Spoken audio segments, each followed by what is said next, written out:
Duduk sambil patuh siap sedang bekerja, menghindari tugas supaya baik caranya. Menang menari di atas menara, di atas menara, menang menari, menang menari di atas menara, di atas menara, menang menari.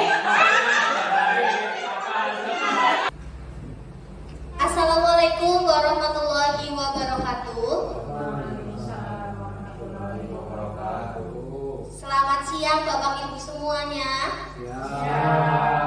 Alhamdulillahirrahmanirrahim. Masih semangat ya? Senyumnya, aduh mulai manis banget ya. Semangat pagi, pagi, pagi, pagi, luar biasa. Yes. Ya, alhamdulillahirrahmanirrahim. Terima kasih kepada yang terhormat Bapak Kepala SD Negeri 1 Semedo, yang saya hormati, teman-teman, teman guru, teman sejawat. Alhamdulillahirrahmanirrahim. Pada siang hari ini saya Melia Faradisa, calon guru penggerak angkatan 8 Kabupaten Banyumas, insya Allah akan mempresentasikan tentang budaya positif di sekolah. Di sini kita sharing ibu, saya hanya berbagi dan nanti kita saling melengkapi. Alhamdulillah pada perkuliahan CGP saya sudah melalui modul 1.4, yaitu tentang budaya positif. Pada kesempatan kali ini nanti kita akan membahas tentang materi-materi inti pada budaya positif. Sebelumnya, mari kita tenangkan hati dan pikiran kita terlebih dahulu. Bismillahirrahmanirrahim. Arahkan semua fokus belajar. Hadirkan segala perhatian untuk rasa ingin tahu, rasa syukur, dan kebijaksanaan. Mudah-mudahan materi pada siang hari ini akan bermanfaat dalam pekerjaan kita sehari-hari. Sebelum memasuki materi, saya ingin bertanya dulu, menurut Bapak Ibu, setuju atau tidak hukuman dapat mendisiplinkan anak? Selama ini yang Bapak Ibu ketahui, setuju apa tidak? Setuju, Pak Gosi setuju. Pak Slamet? Setuju ya. Bu Murni setuju ya. Yang kedua, pemberian hukuman dengan hal positif seperti membaca atau membersihkan halaman sekolah dapat meningkatkan disiplin anak. Setuju apa tidak setuju? Setuju. Yang ketiga, memberi penghargaan dapat meningkatkan motivasi belajar anak. Setuju? Setuju. Ya, baik. Sebelum kita memasuki materi, Bapak Ibu telah menyebutkan bahwa beberapa pernyataan yang ada di layar, Bapak Ibu 99% setuju ya. Nah, mungkin nanti setelah mendapatkan materi, nanti Bapak Ibu akan berubah pikiran. Karena pada kesempatan kali ini kita akan belajar 6 materi inti pada budaya positif. Yang pertama adalah disiplin positif dan nilai-nilai kebajikan universal. Yang kedua, teori motivasi, hukuman dan penghargaan. Yang ketiga, tentang keyakinan kelas. Yang keempat, kebutuhan dasar manusia dan dunia berkualitas. Yang kelima, tentang 5 posisi kontrol guru. Dan yang terakhir, tentang segitiga restitusi. Nah, ini materinya. Mudah-mudahan selama 1 jam ke depan atau 70 menit ya, 1 jam 10 menit akan selesai. Bahwa di sini pada teori kontrol yang diberikan oleh Dr. William Glasser itu menyebutkan bahwa Anda tidak bisa mengontrol orang lain, hanya Andalah yang bisa mengontrol diri Anda sendiri. Dan ini memunculkan makna disiplin.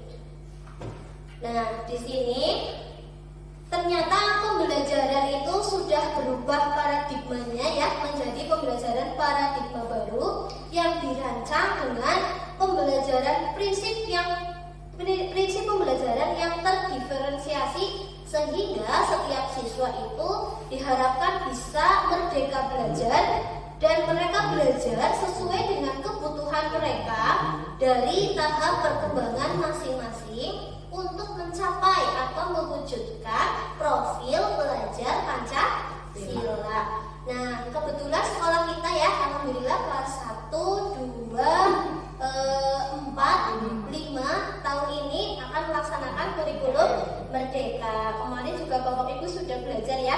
Mudah-mudahan kita semua tidak bosan untuk terus belajar agar kita menjadi guru yang lebih profesional. Yang pertama tentang disiplin positif dan nilai-nilai kebajikan universal. Pada waktu pertama ya, saya mendengar ini apa sih gue, Bapak ya? Iya, disiplin. Disiplin itu yang pertama didengar saat kita mengenal disiplin apa? Patuh, taat, peraturan ya. Nah, itu yang kita dengar. Nah, sebelumnya kita akan bermain dulu. Saya minta kesediaan 2 orang untuk memainkan ini permainan cobalah buka. Pak Slamet dan Bu Leli ya, maju ke depan. Oh sama. Buka apa? Buka. Coba Pak Slamet jadi A, Bu Leli jadi B. Nah, di sini Bu Leli akan menggenggam tulis sesuatu yang sangat berharga menurut Bu Leli. Bisa berupa benda, berupa apalah yang sangat berharga. Kwitansi. Ya. Nanti Bu Leli maju ke depan ya, Pak Slamet. Nanti Pak Slamet mencoba entah mau merayu, mengancam, menghardik, atau apapun yang ingin Pak Slamet lakukan supaya Bu Leli mau membuka genggamannya. Dan Bu Leli harus berusaha untuk apa ya? Ya, mempertahankan karena itu adalah sesuatu yang sangat penting. Harus kewaca. Kebunnya balon. Ada silakan Bu Leli, Pak Slamet di sini. Pak Slamet boleh, Pak Slamet itu membujuk, menghardik, mengintimidasi, memarahi, menggoda, menggelitik, bahkan mungkin nyogok ya. Ayo Nenek, sepinau gitu ya. Silakan. Hah? Ayo, Bu. Nenek Pak, berdiri Pak. Silakan Pak Slamet mencoba. Pokoknya boleh membujuk, mengintimidasi gitu ya. Oh iya. Ya, silakan. Bu Leli kayaknya bukan sama Bu. Ayo, ayo. Mau yang ini apa yang ini? Iya. Apa itu Lel? Kecil apa Lel? Ampun lah. Apa? Coba apa Lel? Genggam coba, lihat Lel. Ih, jentik kamu ini kesalahan. Coba Lel. Ini nih. Kesalahan ini apa ini ya Lel? Oh iya, coba ini kayak gini Lel. Iya, 1. Terus yang satu lagi besaran mana Lel? Jangan gitu saya. Nah, Ipan jangan mana ini ya.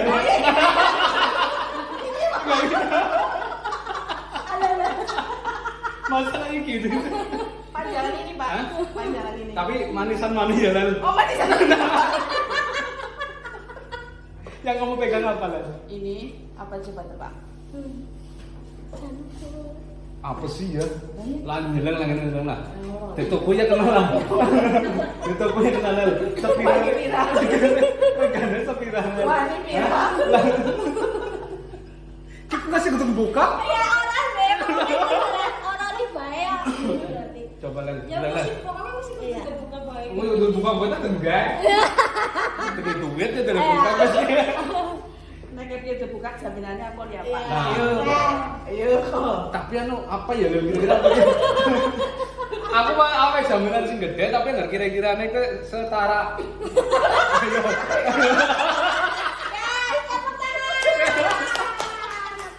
Bu Leli, Pak Slamet. Ya teman-teman, tadi Bu Leli itu tidak mau membuka tangannya ya. Apapun yang dilakukan Pak Slamet tadi, Bu Leli itu mengepal. Nah itu artinya yang mengontrol diri Bu Leli itu siapa? Diri kita sendiri ya. Dan mungkin tadi misalnya misalkan ya, yang jaminannya oli apa? Misalkan naik mobil ya, misalkan itu di dalamnya cuma misal uang 100.000. Nah, nanti kan Bu Leli mau ya, itu pun karena mau, itu karena dari hatinya Bu Leli sendiri. Jadi sebenarnya ilusi kita itu dari dulu itu hanya ilusi guru bisa mengontrol murid bisa berperilaku karena suruh atau perintahan dari guru. Itu adalah hanya ilusi, karena pada sebenarnya itu murid sendirilah yang bisa mengontrol dirinya sendiri. Dulu kita berpikir bahwa semua penguatan positif efektif dan bermanfaat. Ilusi bahwa kritik akan membuat orang merasa bersalah dan dapat menguatkan karakter. Padahal tidak semua orang kalau dikritik menjadi baik ya. Ada orang yang dikritik mumpet. Nah, karena itu adalah sebuah ilusi bahwa orang dewasa itu punya hak untuk memaksa. Itu adalah ilusi, karena pada sebenarnya setiap anak itu punya kemerdekaan dalam belajar gitu. Jadi pada intinya kontrol manusia ada pada diri mereka sendiri. Nah, dulu itu kita mencoba mengubah orang lain agar berpandangan sama dengan kita. Kenyataannya kita harus berusaha memahami pandangan orang lain tentang dunia. Jadi jangan menganggap suatu hal itu hanya pada sisi kita sendiri. Berusaha kita misal memandang suatu masalah dari pihak A, pihak B, pihak C begitu agar ditemukan solusinya. Bahwa perilaku buruk dilihat sebagai suatu kesalahan. Pada dasarnya semua perilaku itu memiliki tujuan. Contoh, ada anak yang rewel di kelas. Contoh di kelas 6 ada Ahla ya Bu ya. Ahla selalu caper mencari perhatian. Nah, itu pada dasarnya itu Ahla punya alasan kenapa dia melakukan hal seperti itu. Nah, hari ini insya Allah kita akan mempelajarinya. Jadi makna disiplin itu, kata disiplin dari bahasa Latin yang artinya disiplin, artinya itu belajar ya. Makna asal katanya itu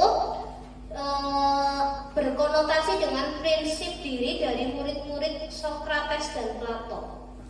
Namun dalam budaya kita makna kata disiplin itu yang pada dasarnya adalah belajar itu telah berubah menjadi sesuatu yang dilakukan seseorang pada orang lain untuk mendapatkan kepatuhan.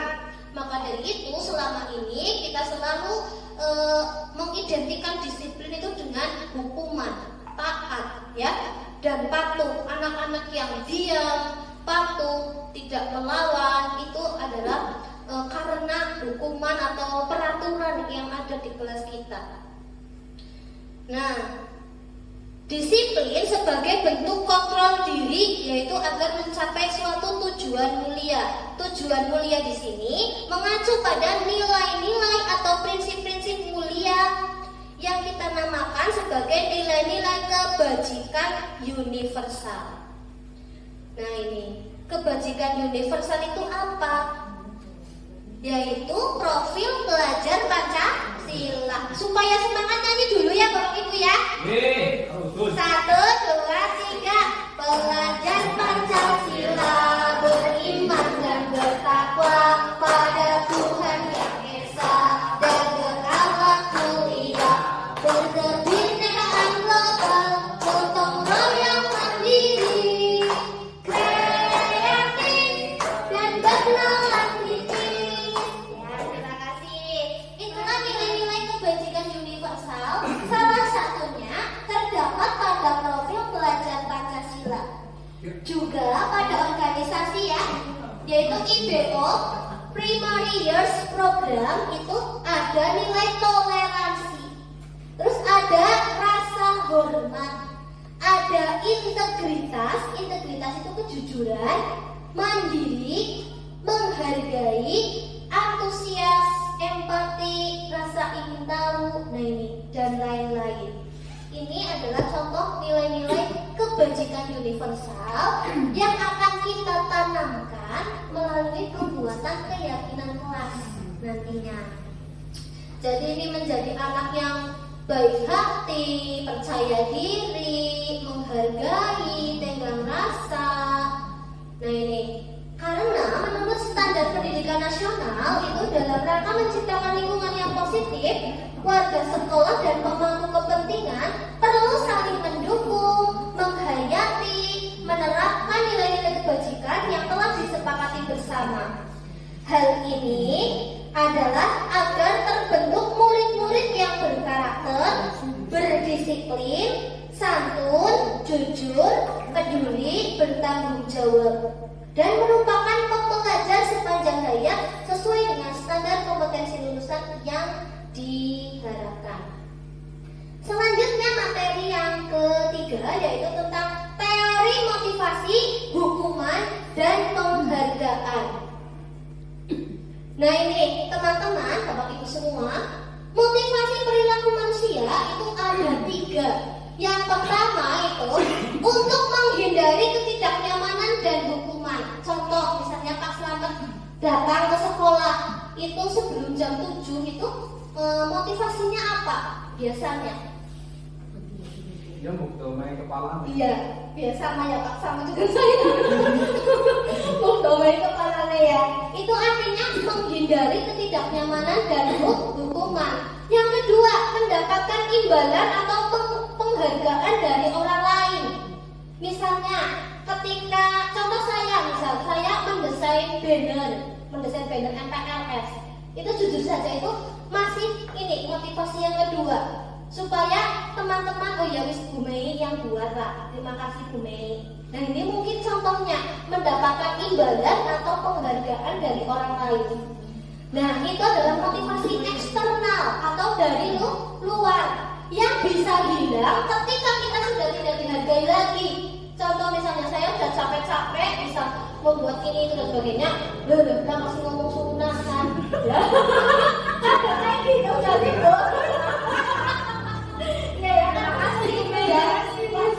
masih kadang seperti itu ya. Ya, misalnya Pak Slamet, wah kepalanya kakak hilang cuma ketahuan gitu ya. Kadang seperti itu. Nah, karena itu motivasi eksternal yang bisa hilang kapanpun. Yang perlu kita tumbuhkan adalah motivasi yang ketiga, yaitu menghargai nilai-nilai kebajikan diri sendiri. Nah ini kita melakukan disiplin diri atau kita motivasinya adalah untuk menghargai nilai-nilai kebajikan diri sendiri supaya saya lebih baik lagi, supaya saya lebih lebih pokoknya untuk menghargai diri sendiri lah. Nah itu adalah nilai kebajikan yang ditumbuhkan dari dalam. Ketika kita sudah tidak takut hukuman, tidak diberi kata terima kasih atau tidak diberi penghargaan, tapi kita tetap melakukannya. Itulah yang harus kita tumbuhkan, yaitu motivasi dari dalam atau motivasi intrinsik. Begitu juga kepada murid. Maka dari itu kemarin saya juga kaget, katanya itu hadiah atau penghargaan itu justru menjadi penghukum bagi murid. Nah di sini ada yang menarik ya. Dihukum oleh penghargaan. Kenapa penghargaan atau hadiah kok bisa menghukum? Karena pengaruhnya itu bisa jangka pendek. Ketika anak itu diberi hadiah, baru dia mau bergerak ya. Dan mungkin hanya 1-2 anak saja yang diberi hadiah, sedangkan anak-anak yang lain merasa iri. Lah yang dene ora dene ya, kaya tok sing dene. Kae bae sing dene. Kan biasanya seperti itu ya Bu Pak. Kadang di kelas kan yang pintar itu saja ya. Nah sedangkan yang menurut kita itu tidak pintar, mereka tidak diberi hadiah. Akhirnya mereka itu justru motivasinya mati begitu. Dan penghargaan tidak efektif. Penghargaan merusak hubungan. Penghargaan mengurangi ketepatan. Penghargaan menurunkan kualitas. Penghargaan mematikan kreativitas. Ini kalau penghargaan menurunkan kualitas, ini saya alami sendiri. Waktu saya membuat rangkuman buku pelajaran, waktu itu saya ikhlas, maksudnya dibagi-bagi secara gratis. Tiba-tiba ada pihak ini ya, bukan penerbit yang menghubungi saya. Nah, terus saya akhirnya disuruh, Bu, cepat dirampung nak. Nah, nanti saya kasih uang. Nah, di situ bukannya saya malah lebih baik lagi, malah justru saya garapin asasi penting rampung begitu. Terus penghargaan menghukum mereka yang tidak mendapatkan penghargaan.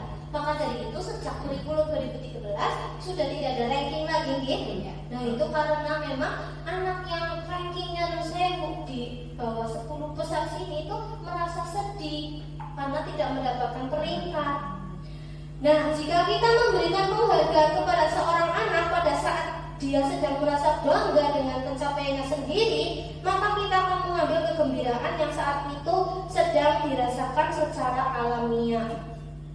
Contoh misalnya seorang anak itu sedang bisa latihan nyanyi, wis terus pinter banget kan, ibu ibu kasih hadiah ya uang 10.000. Nah, maka penghargaan itu hanya 10.000 itu. Tapi ketika kita tidak memberikan penghargaan yang bentuknya barang, tapi kita motivasi secara terus-menerus, maka justru dia akan lebih baik lagi. Nah, mungkin ada yang bertanya ya, lah bu, penghargaan kok menghukum sih, berarti guru kudu awet apa, begitu ya. Nah, ini jawabannya adalah program kebajikan berbentuk apresiasi. Apresiasi contoh misalnya, anak sedang menyapu, kita beri apresiasi. Wah, Mbak Randes pintar banget, ya, rajin. Terus ada anak yang meminjami pensil ke temannya. Wah, pintar banget kamu ya, empatinya besar, senang menolong orang lain. Jadi di sini itu diharapkan guru-guru itu pada proses pelaksanaannya, bukan pada akhir dari pencapaiannya begitu. Terus beri pengakuan secara pribadi, misalnya itu kita melihat apa secara langsung, kita langsung jangan sungkan untuk memberikan terima kasih ya kamu jadi anak yang hebat, terima kasih kamu jadi anak yang baik. Bisa juga kita memberikan apresiasi secara keseluruhan saat akan pulang sekolah itu ya, anak-anak terima kasih kalian hari ini baik-baik semua, rajin-rajin, besok ditingkatkan lagi ya. Kalau kita katakan itu secara konsisten, memberi pengakuan, insya Allah murid-murid pun akan tertanam pada dirinya. Oh, bu guru menghargai saya. Oh, berarti kalau saya ini bu guru senang begitu. Nah, ini contohnya itu seperti itu. Kemarin bu guru perhatikan kamu menolong temanmu, kamu anak yang baik misalnya. Terus hukuman atau konsekuensi. Nah, di sini kalau itu hukuman dan konsekuensi itu beda atau sama? Dan konsekuensi.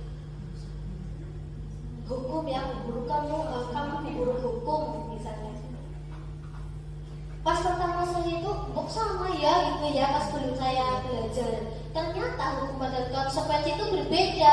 Hukuman itu dari satu arah, dari guru saja. Misalnya ada anak terlambat, bu guru hukum kamu di luar sampai istirahat. Iya. Nah, kalau konsekuensi itu dari kedua belah pihak. Misalnya kita buat kesepakatan kelas kan nanti. Nah, misalnya nanti ada yang tidak mengerjakan PR, konsekuensinya apa? Jadi kita bertanya dulu kepada murid. Nah, suatu saat terjadi kita ingatkan lagi. Dulu saya bilang kalau misalnya terlambat konsekuensinya apa? Misalnya itu apa? Misalnya konsekuensinya itu apa ya? Merangkum buku misalnya seperti itu. Nah, sekarang coba kita jawab ya. Mencatat 100 kali di dalam buku kalimat saya tidak akan terlambat lagi karena terlambat ke sekolah. Hukuman atau konsekuensi? Hukuman? Ya, kita nanti saja. Lari mengelilingi lapangan basket 2 kali karena terlambat hadir di sekolah. Hukuman. Murid diminta untuk push up 15 kali karena tidak menggunakan masker. Hukuman. Menggantikan kertas tugas teman yang telah dicoret-coret. Konsekuensi. Ya, membersihkan tumpahan air di meja karena tersenggol pada saat belajar. Murid disuruh untuk mengenakan sepatu seharian, tidak mengenakan sepatu seharian di sekolah karena tidak mengenakan sepatu hitam. Hukuman. Ya, betul jawabannya. Tuh ya. Hukuman. Karena itu tidak ada komunikasi dua arah. Nah, ini perbedaan hukuman dan konsekuensi. Tadi ini sudah lah ya. Sekarang restitusi. Nah, restitusi siapa tadi ya? Coba ya. Restitusi adalah proses menciptakan kondisi baik, kondisi bagi murid untuk memperbaiki kesalahan mereka sehingga mereka bisa kembali pada kelompok mereka dengan karakter yang lebih kuat. Restitusi juga merupakan proses kolaboratif yang mengajarkan murid untuk mencari solusi untuk masalah mereka sendiri, membantu murid berpikir tentang orang seperti apa yang ingin mereka menjadi dan bagaimana mereka harus memperlakukan orang lain. Ini menurut Diana Gosen. Untuk Gosia. Nah, sebelum saya belajar restitusi, mungkin Bapak Ibu masih ingat waktu upacara ya, saya ini bilang, ayo siapa yang tidak pakai topi, siapa yang tidak pakai dasi, baris bisa ikut bersuara. Nah itu adalah hukuman. Nah setelah saya tahu restitusi, saya malu sendiri karena cirong. Karena ternyata ketika kita menghukum murid itu akan meninggalkan ya memori negatif, atau kita itu diingat sebagai orang yang menciptakan memori negatif pada diri mereka. Bapak Ibu mungkin masih ingat di sekolah dulu pernah, kalau saya sendiri pernah dibilang tulisannya kayak ceker ayam, dan sampai sekarang masih ingat saya tidak pede dengan tulisan saya. Dan nyata Pak, jadi nyata nggak tahu kenapa tulisan saya jelek terus sampai sekarang. Padahal ayamnya sih ya. Nah itu di sini kita akan belajar melalui restitusi itu ketika murid berbuat salah, guru akan menanggapi dengan cara yang memungkinkan murid untuk mengevaluasi internal tentang apa yang dapat mereka lakukan untuk memperbaiki kesalahan. Contoh misalnya pada sebuah kasus ada anak bertengkar, akhirnya sampai melepaskan kancing bajunya karena ditarik seperti ini, kancing bajunya lepas. Nah sebagai guru kita harus membuat murid itu bahwa kamu tadi salah apa tidak? Iya salah. Nah kamu membuat kancing baju temanmu rusak, berarti sekarang kamu bisa memperbaikinya, misalnya seperti itu. Nah melalui restitusi itu kita bukan menebus kesalahan, tapi belajar dari kesalahan dan memperbaiki hubungan. Restitusi adalah sebuah tawaran dan bukan paksaan. Restitusi menuntun untuk melihat ke dalam diri, mencari kebutuhan dasar yang mendasari tindakan, fokus pada karakter, bukan pada tindakan, menguangkan fokus pada solusi. Nah ini, Bapak Ibu, dulu kita mengenal peraturan kelas ya, bahwa ini juga di kelas saya peraturan kelas. Nah di sini sudah tidak ada lagi peraturan kelas, melainkan nanti kita akan membuat keyakinan kelas. Nah nanti kita akan cari tahu bedanya. Peraturan kelas akan membentuk keyakinan kelas. Keyakinan kelas akan membentuk lingkungan yang positif. Lingkungan yang positif nanti akan membentuk budaya yang positif. Nah ini tadi sudah perbedaannya. Nah sekarang keyakinan kelas. Bapak Ibu, ini mengapa kita memiliki peraturan tentang penggunaan helm pada saat mengendarai kendaraan roda 2 atau motor? Kenapa kita harus pakai helm coba? Kan ada peraturan ya, harus menggunakan helm ketika pakai motor. Itu kira-kira untuk apa? Inti dari itu supaya kita menjadi apa? Aman. Ya aman, selamat. Nah itu dari peraturan ini itu ada intinya, yaitu mewujudkan rasa aman dan juga supaya terhindar dari bahaya.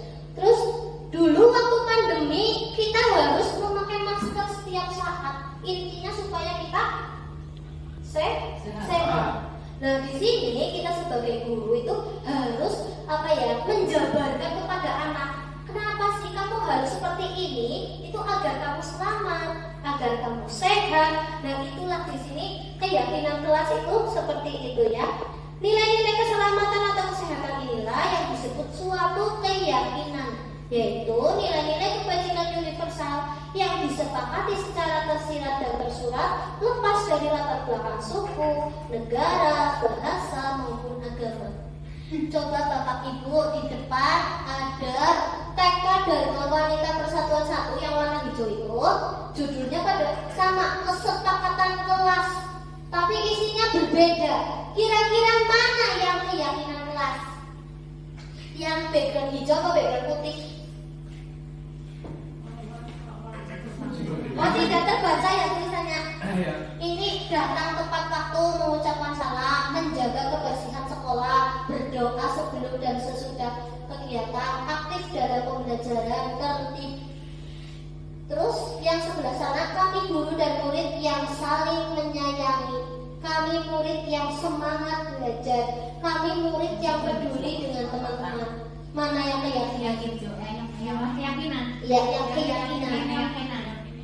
Yang ya, ya betul sekali. Yang putih, karena di situ saling menyayangi itu menggambarkan bahwa di kelas itu sudah saling menghargai, menghormati, tolong menolong. Jadi kalimatnya itu positif dan juga dari kedua belah pihak juga. Nah, sekarang selalu kembalikan buku ke tempatnya. Nilai kebajikannya apa? Selalu kembalikan buku ke tempatnya. Disiplin. Dilarang mengganggu orang lain. Ya, menghormati orang lain. Hadir di sekolah 15 menit sebelum pembelajaran dimulai. Disiplin. Dilarang melakukan kekerasan. Ya, bisa menghormati, bisa keamanan ya. Dilarang menggunakan narkoba. Kesehatan. Bergantian atau menunggu giliran. Disiplin, bisa menghargai orang lain juga ya. Gunakan masker. Iya, kesehatan. Jangan berlari di kelas atau koridor. Ya, disiplin, keamanan bisa. Di situ Bapak Ibu bisa melihat dilarang, jangan. Nah, itu adalah contoh peraturan, kalimatnya negatif. Contoh di sini Bapak Ibu, tidak pilih-pilih teman. Nah, itu ada kata tidak. Nah, itu adalah peraturan karena kalimatnya tidak positif. Sementara kalau pada keyakinan kelas itu kalimatnya harus positif. Ya, di sini. Nah, contoh dulu waktu kelas 4 ini saya sudah pernah membuat keyakinan kelas. Nah, ini contoh saja prosesnya itu. Yang pertama, nanti Bapak Ibu nanti selalu akan dibelikan kertas seperti ini ya. Kertas sticky note seperti ini. Dan nanti isinya pakai pulpen masing-masing saja nanti. Terus sama ini kertas besar. Nanti anak-anak itu diajak untuk membayangkan. Pertama kita beri pertanyaan, anak-anak sebenarnya kelas seperti apa sih yang kalian inginkan? Dan nanti kan pada jawab ya. Nah, jawaban mereka ditulis pada kertas ini. Terus kira-kira untuk mewujudkannya kita harus seperti apa? Misalnya Bu, saya ingin kelas yang bersih. Nah, supaya kelasnya bersih itu kita harus apa? Nanti jawabannya ditulis di sini, dikumpulkan di depan, ditempel. Setelah ditempel, ya Bapak Ibu, nanti di sini kita golongkan atau kita pilih yang isinya sama. Misalnya tadi tentang kebersihan, menghargai orang lain. Nanti kita buat keyakinan kelas. Nah, setelah itu anak-anak disuruh mengisi umpan balik. Umpan balik ini bisa Bapak Ibu lihat pada PMM. Nah, ini bisa untuk menjadi tugas kita di PMM juga bisa diupload hari Kamis. Kita melaksanakan pembuatan keyakinan kelas. Silakan didokumentasikan. Nanti dokumentasi itu bisa dilaporkan pada PMM. Nah, ini pertama mempersilahkan murid-murid untuk bercurah pendapat tentang peraturan yang perlu disepakati di kelas. Lalu mencatat semua masukan pada kertas sticky note, menyusun keyakinan kelas sesuai prosedur. Nah, kemudian ganti kalimat negatif menjadi kalimat positif. Contoh tadi, jangan berlari di kelas atau koridor.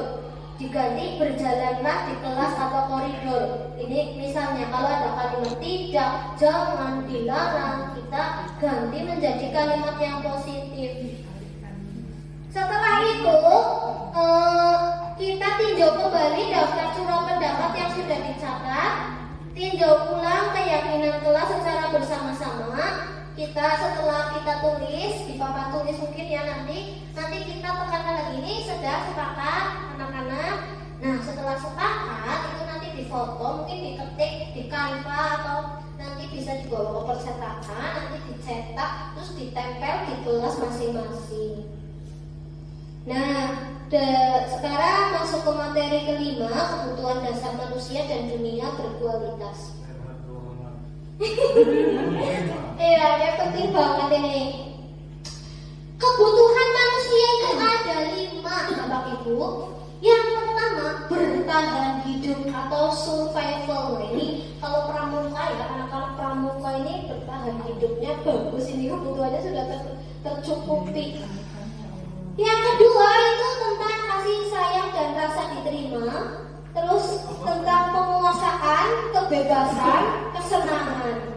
Nah, semua orang senantiasa berusaha untuk memenuhi kebutuhannya dengan berbagai cara. Bila mereka tidak bisa mendapatkan kebutuhannya dengan cara yang positif, maka mereka bisa melanggar peraturan atau melakukan hal-hal yang tidak sesuai dengan nilai-nilai kebajikan. Ini terjadi pada anak-anak yang caper atau cari perhatian gitu.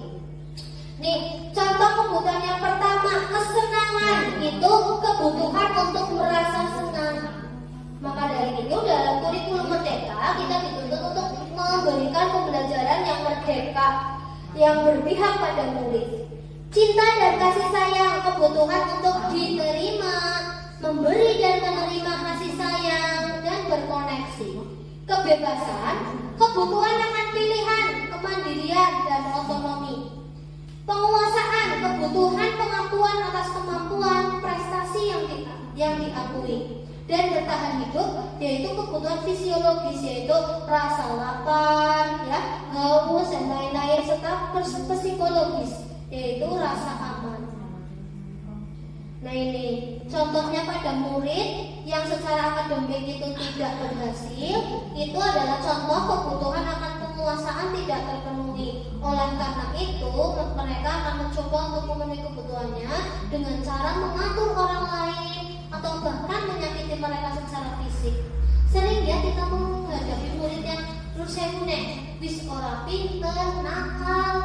Nah itu karena mereka kebutuhan akan penguasaannya tidak terpenuhi, karena merasa tidak diterima, merasa tersisih. Maka dari itu mereka cari perhatian dengan cara mengatur orang lain, nakal paling batire. Contoh. Lalu ini yang selanjutnya itu tentang 5 posisi kontrol guru, yaitu sebagai penghukum, pembuat rasa bersalah, teman, pemantau, dan manajer. Coba sekarang kita nyanyi dulu ya. Ini lagunya nadanya saya mau tamasya. Mari kita belajar posisi kontrol guru, ada sebagai penghukum, pembuat rasa bersalah, guru sebagai teman, juga sebagai pemantau, yang terbaik guru sebagai manajer. Begitu ya Bapak Ibu ya. Coba berdiri supaya semangat sambil tepuk-tepuk ya. Ice breaking. 1, 2, 3. Mari kita belajar posisi kontrol guru, ada sebagai penghukum, pembuat rasa bersalah, guru sebagai teman, juga sebagai pemantau, yang terbaik guru sebagai manajer. Iya, jangan-jangan guru sebagai penghukum gue apa? Nah ini guru sebagai penghukum, nada suaranya tinggi, bahasa tubuhnya matanya melotot, jarinya nunjuk-nunjuk, menghardik. Nah itu contoh guru sebagai penghukum. hukum. Yang kedua, membuat rasa bersalah. Nada suaranya memelas, halus, sedih, bahasa tubuhnya merapat pada anak. Kamu gak kasihan sama Bu Guru? Kamu kok gitu? Kan Bu Guru jadi kecewa lah itu ya. Membuat rasa bersalah. Lu sebagai teman, nah ini nada suaranya ramah, akrab, senang bercanda, bahasa tubuhnya merapat pada murid, matanya itu ngajak bercanda lah, senyum jenaka. Nah itu biasanya ini kayak paksa tapi ya Pak. Contoh dulu sebagai teman. Nah ini sebagai pemantau, nada suaranya datar, bahasa tubuhnya formal. Terus saya orang yang saklek gitu, pemantau. Biasanya itu kamu ingat apa enggak? Dengan keyakinan kelas kita, dengan peraturan kelas kita, kamu sudah melanggar ya, berarti konsekuensinya apa? Jadi seperti itulah, datar. Nah, yang paling baik sebagai manajer, nada suaranya tulus, bahasa tubuhnya tidak kaku, mendekat ke murid. Contoh ya, contoh kasus Adi terlambat datang ke sekolah. Kalau sebagai penghukum, guru itu berkata seperti ini, patuhi aturan saya atau awas kamu terlambat lagi. Nah itu kamu terus lagi, pasti terlambat lagi, terlambat lagi. Dasar kamu ya, bisa gak sih datang tepat waktu? Nah itu biasanya seperti itu ya. Main bola.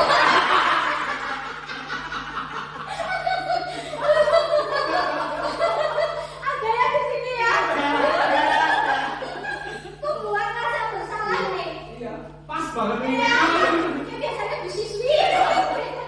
Adik, kamu bagaimana sih? Kamu kan sudah janji sama ibu tidak akan terlambat lagi. Kamu kenapa sih senang banget kecewain ibu? Ibu benar-benar kecewa sekali kamu.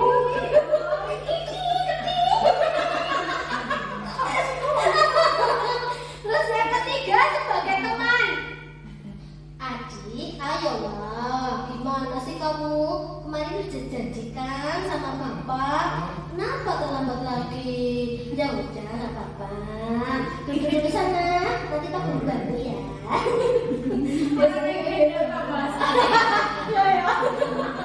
Terus sebagai pemantau, kamu terlambat 15 menit. Apakah kamu sudah mengerti konsekuensinya apa? Nah ini yang sebagai manajer. Ya, jadi kamu terlambat. Kira-kira bagaimana kamu akan memperbaiki supaya kamu tidak terlambat lagi? Ini ya Bapak Ibu. Jadi dalam apa ya? Posisi kontrol guru itu ya.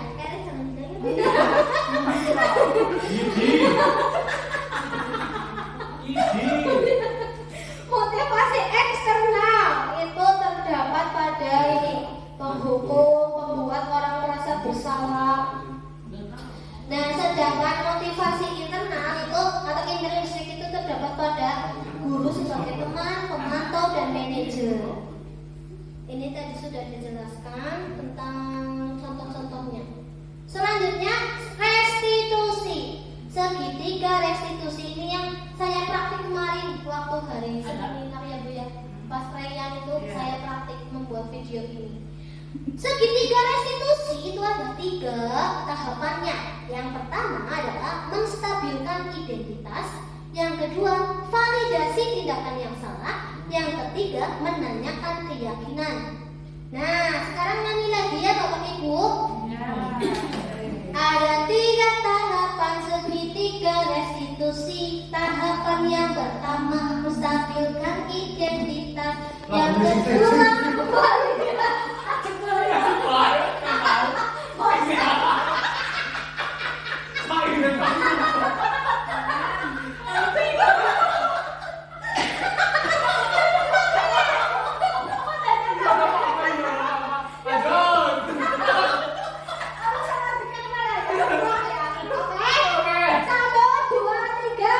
ada 3 tahapan segitiga restitusi.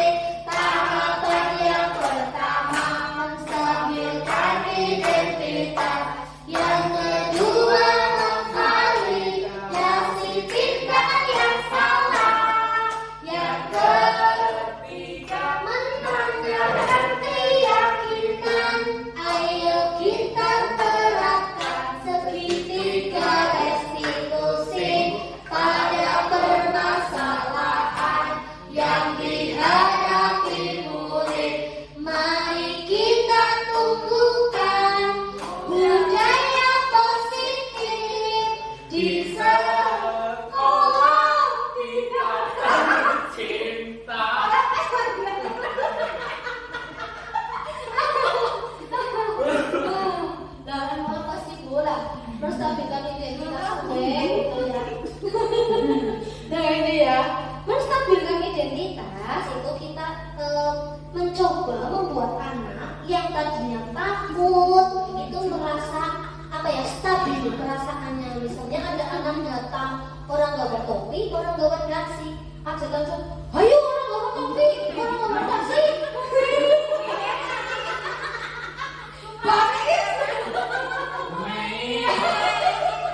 Itu dulu ya.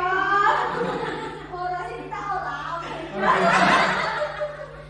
Nah ini, nah kita bicara dengan anak itu bahwa udah nggak apa-apa, nggak usah takut. Semua orang juga pernah lupa, semua orang juga pernah salah. Bu guru juga pernah salah. Teman kamu kemarin ada yang nggak bawa topi juga, jadi supaya anak itu nggak takut lagi. Nggak suka gimana? Ini apa ini? Terus kita memvalidasi tindakan yang salah. Kita bicara seperti ini, sudah nggak apa-apa kamu lupa.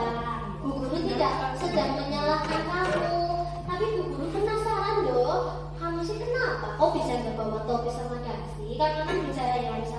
Iya bu, saya bawanya, iya lupa, saya bangunnya kesiangan, saya berasa bersubuh, lupa tidak disiapkan. Terus yang ketiga kita menanyakan keyakinan. Berarti kamu ini melanggar keyakinan kelas kita apa tidak? Terlambat datang ke sekolah, misalnya tidak bawa topi sama dasi, melanggar keyakinan kelas kita apa tidak?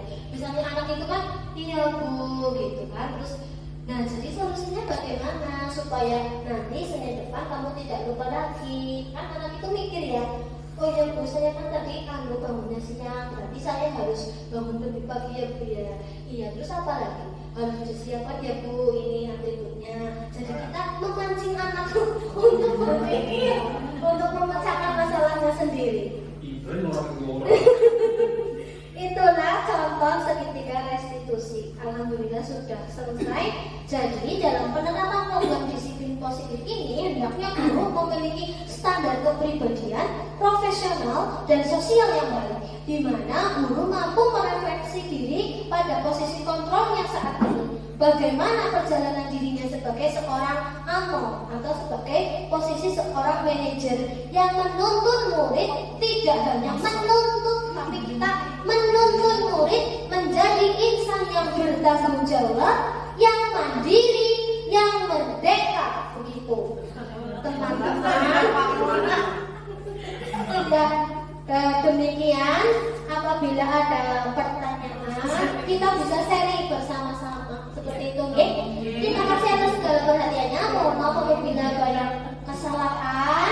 Wassalamualaikum warahmatullahi wabarakatuh. Waalaikumsalam.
Baik anak-anak, yang sudah silakan ditempel dulu.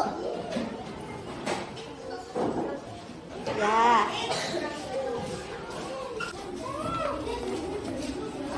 Apakah dia? Coba tunjukin sama anak.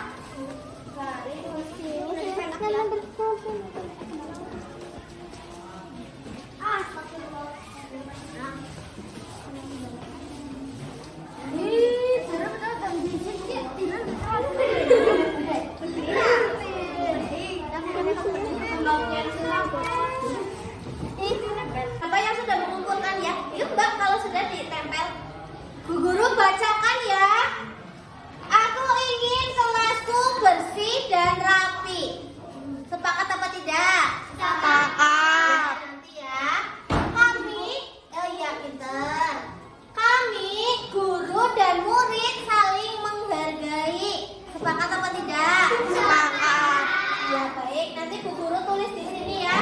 Yang pertama, kami, guru dan murid. Guru dan murid berarti selalu menjaga kebersihan ya. Selalu menjaga kebersihan. Nah ini ya. Terus kami guru dan murid saling menghargai. Bu Guru tempel dulu yang sama-sama ya. Kelas rapi, tidak pilih-pilih teman, selalu jujur dan peduli. Kelas kami selalu sopan, membersihkan kelas, piket bersama. Ini sama tentang kebersihan ya. Kami guru dan murid saling menyayangi, menghormati. Ini yang menyayangi, menghormati. Semua murid tidak pilih-pilih teman, berarti ini saling menghargai, menghormati ya. Kami murid yang disiplin ya. Ya, nanti ini disiplin. Dan guruku sangat ceria kepada kami saat belajar. Berarti saling menyayangi juga ini termasuk ya. Terus kami guru dan murid selalu disiplin, sama ini. Kelas kami rapi dan bersih di sini. Guru dan murid saling menyayangi. Sepakat? Sepakat. Terus di sini ada lagi. Kami guru dan murid, oke silakan. Saling menyayangi satu sama lain ya, sama ya. Saling menyayangi.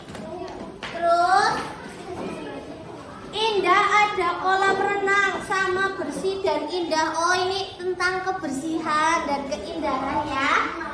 Berarti ini guru dan murid saling menyayangi, sama di sini saling menyayangi. Kami guru dan murid yang selalu disiplin. Nah, selalu disiplin. Disiplin ini dalam hal waktu, mengumpulkan tugas, mengerjakan PR.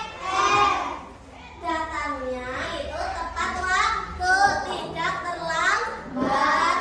PR-nya dikerjakan sesuai hari yang telah disepakati. Misalnya Bu Guru, ini anak-anak PR-nya besok dikumpulkan ya. Berarti kalian harus mengumpulkan besok. Anak-anak hari Senin pakai baju merah putih, lengkap topi, dasi, sepatu hitam. Berarti yang namanya disiplin adalah mengikuti jadwal. Bajunya sesuai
Baiklah anak-anak, setelah Bu Guru pilih dan menggantinya menjadi kalimat yang positif, maka terbentuklah kesepakatan atau keyakinan kelas 4 SD Negeri 1 Semedo tahun pelajaran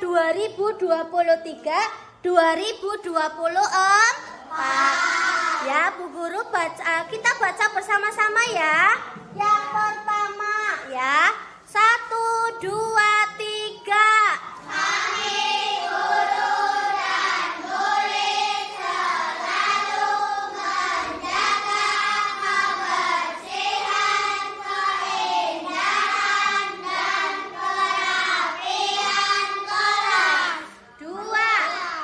Kami guru dan murid yang selalu disiplin. 3.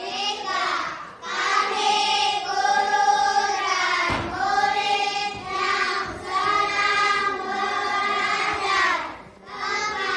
Kami guru dan murid yang saling menyayangi, menghormati, dan menghargai. 5. Kami guru dan murid yang berakhlak mulia. Ya, sepakat semuanya? Sepakat. Baiklah, mudah-mudahan kesepakatan atau keyakinan kelas kita ini selalu kita jaga, senantiasa kita jaga, selalu kita laksanakan dengan hati yang indah. Iya, ikhlas. Karena kita yakin bahwa keyakinan kelas ini baik untuk kehidupan kita.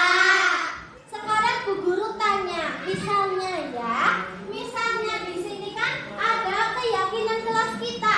Kami guru dan murid selalu menjaga kebersihan, keindahan, dan kerapian kelas. Misalnya ada anak yang suatu saat lupa membuang sampahnya sembarangan misalnya. Apa yang kita sepakati? Kira-kira nanti anak itu disuruh ngapain kalau misalnya membuang sampahnya sembarangan? Membersihkannya ya, pintar ini ya. Membersihkannya atau membuangnya ke tempat sampah. Misalnya ada anak yang mencoret-coret meja, harus ngapain? Menghapusnya. Iya. Misalnya ada anak yang lupa mencoret-coret itu tembok, menghapusnya ya, konsekuensinya menghapusnya. Terus yang kedua, kami guru dan murid yang selalu disiplin. Misalnya suatu saat ada anak yang lupa tidak membawa PR, konsekuensinya apa? Mengerjakan kembali PR itu atau mengambilnya ke rumah. Misalnya ada yang tidak bawa PR, kita sepakati mengambilnya ke rumah dengan ditemani temannya, ya. Sepakat? Kalau ada yang nggak bawa PR, mengambil ke rumah, ya. Yang selanjutnya, kami guru dan murid yang senang belajar. Kalau di kelas misalnya marah-marah dengan temennya, terus disuruh belajar ngalamun, konsekuensinya apa?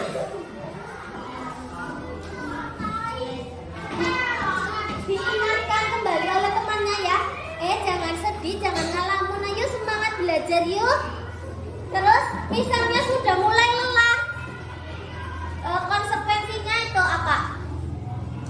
Kita melakukan ice breaking supaya semangat lagi. Setuju? Setuju. Kami guru dan murid yang saling menyayangi, menghormati, menghargai. Kalau ada Bu Guru lagi menerangkan, ada yang lupa main sendiri, konsekuensinya apa? Diingatkan dulu, terus kalau tidak tetap berisik, itu gimana konsekuensinya? Gimana kalau pulangnya itu terakhir, ditambah misalnya teman-temannya sudah pulang, Nanti itu yang ribut aja di kelas 15 menit kemudian baru pulang. Ibu, setuju apa tidak? Setuju. Terus kami guru dan murid yang berakhlak mulia. Nah, tiba-tiba ada yang lupa berbicara saru misalnya. Itu konsekuensinya apa? Meminta maaf kepada teman-temannya yang dibicarai saru itu ya. Terus ada yang nyontek saat ulangan. Konsekuensinya apa? Misalnya itu kan kita kan harus berakhlak mulia ya. Nah, tiba-tiba ada yang lupa, tidak jujur atau berbohong atau mencontek saat ulangan. Konsekuensinya apa? Mengerjakan ulangan lagi dengan soal yang lain. Bagaimana? Setuju. Ya? Setuju. Baiklah anak-anak, setelah Bu Guru buat seperti ini, nanti Bu Guru akan mengetik nanti kalian semua tanda tangan ya tentang kesepakatan kelas kita. Setuju? Setuju. Ya, terima kasih anak-anak untuk kegiatan kesepakatan kelas hari ini. Cukup sampai di sini. Nanti setelah istirahat kalian tanda tangan ya di kesepakatan kelasnya ya. Ya. Terima kasih atas perhatiannya. Mohon maaf apabila banyak kesalahan. Billahi taufiq wal hidayah. Wassalamualaikum warahmatullahi wabarakatuh. Waalaikumsalam warahmatullahi wabarakatuh. Boleh istirahat dengan tertib, jangan lari-lari. Tulisin namanya ya. Gimana, Bu? Di bawah sini.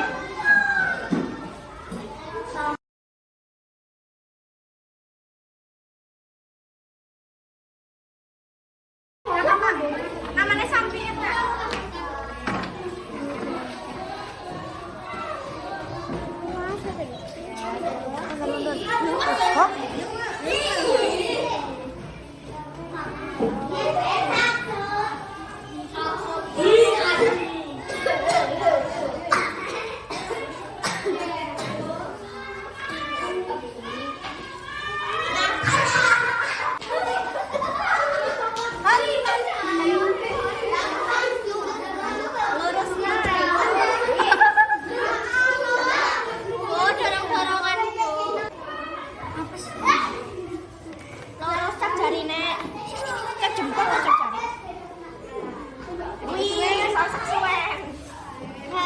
Pintar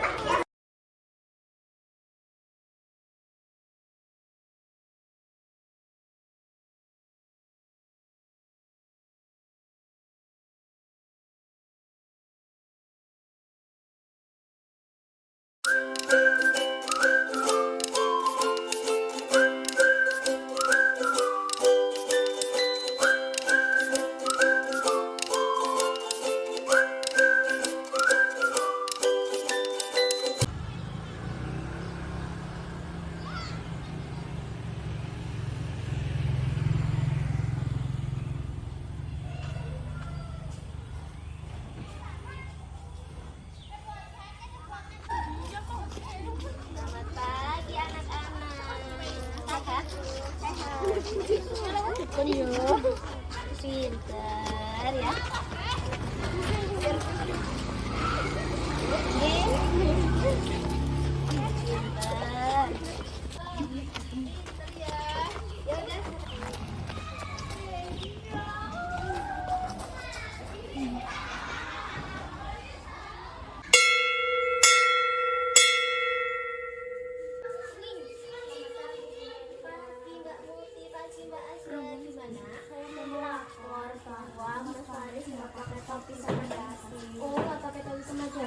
Padahal ini hari ini kan sore ya.